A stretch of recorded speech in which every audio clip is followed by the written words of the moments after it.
So, today we're going to dive into one of the most foundational stories of faith ever told, and we're going to focus on its central figure, Abraham.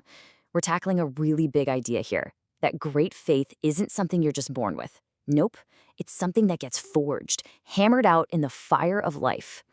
I mean, think about it. If I asked you to name the biggest icon of faith in the entire Bible, who would you pick? There are a lot of heavy hitters for sure, but one name almost always comes to the top of the list. Yeah, you guessed it, Abraham. He's literally called the father of faith, and for good reason. For billions of people across different religions, his story is the blueprint for what it means to trust God. But here's the question that really gets to the heart of it. Did he just roll out of bed one day with this perfect, unwavering faith? Or was it a messy, difficult, step-by-step process full of mistakes and doubts? Well, that's the real story we're getting into.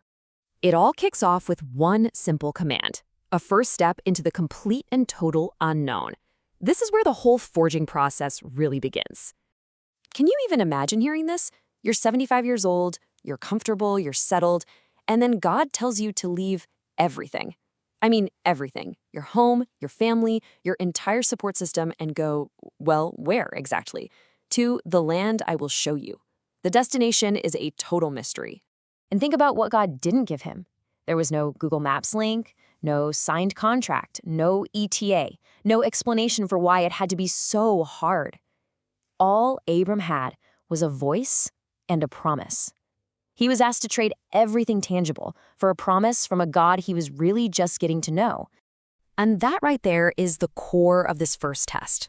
See, faith isn't about having all the answers lined up before you start. It's about being willing to leave the safety of what you know for the uncertainty of what you've been promised. It's a surrender of control right from day one. But here's the thing. Taking that first step doesn't mean the journey gets any easier. In fact, Abraham's story shows us that faith is often this constant tug of war between what you're promised and what you can see right in front of your face. Just look at this whiplash. God says, I will bless you. And what happens? Abraham immediately walks into a famine. God promises you'll have descendants like the stars in the sky. But his wife, Sarah, is barren. God promises to make him a great nation, but for decades, all they do is wait. That gap between the promise and the reality, that's where faith is tested. And you know, the story doesn't try to hide his failures. Not at all. Out of pure fear in Egypt, he lies and says his wife is just his sister. And out of sheer impatience after a decade of waiting, he and Sarah cook up this plan to help God out by having a child, Ishmael, with her servant Hagar. These weren't just little slip-ups. They show us that stumbling is part of the journey. In fact, it's a critical part of the forging process itself. So after years of the stumbling and waiting, something absolutely pivotal happens. God doesn't just repeat the promise, he completely redefines the man he made the promise to. See, his original name was Abram. It means exalted father. It's a perfectly fine name, very respectable, but it's all about his past, his ancestry, who he was. But then God changes it to Abraham, which means father of many nations. This is a radical shift.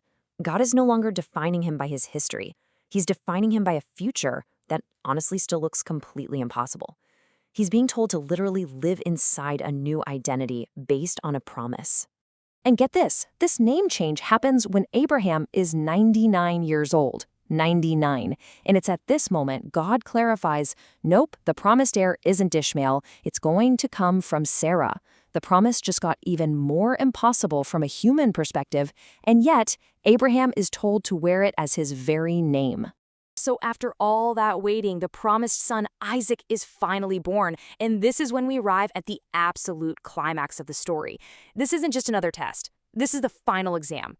This is the culmination of a 25-year journey of faith being forged in fire.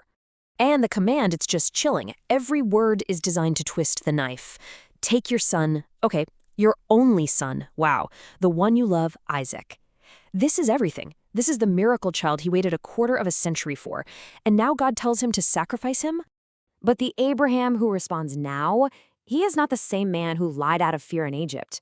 His answer to Isaac's innocent question about where the lamb is for the sacrifice is just profound. He says, God himself will provide. That's not a hopeful guess. That is a declaration of trust from a man who has seen God bring life from barrenness. He has no idea how, but he absolutely trusts who. And this is the key to the whole thing.